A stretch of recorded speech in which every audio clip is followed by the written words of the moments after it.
Tai iš tikrųjų čionai yra labai populiari parduotuvė Donki vadinasi, tenai yra daug labai japoniškų visokiausių dalykų ir iš tikrųjų viskas yra labai pigu. Pavyzdžiui, kaukės, kurias šitų kaukės mes esame įpratę Lietuvoje po vieną pirkti, tenai ir parsidavinėja po 10, po 7, kartais net po 100 pakelių, viskas įmesta į vieną vandenį ir daug meskų. Tai yra labai sunku, pavyzdžiui, gauti tokias kaip po vieną.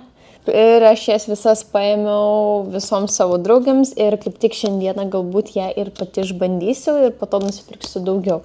Tuo pačiu nusipirkau va tokį dalyką.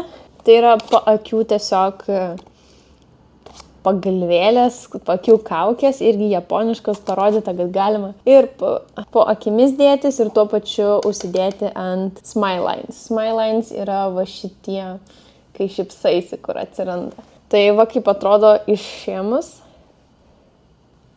Kvepia šiaip labai gerai. Tai yra, kaip sakau, vienetiniai savotiški dalykai ir tikrai turbūt ne visada jų Lietuvoje atrasi, o jeigu ir atrasi, jie kainuoja virš 20-30 eurų, kai čionai išsivertus iš Hongkongo dolerių, jie kainuoja po 5, 6 ar kartais net mažiau.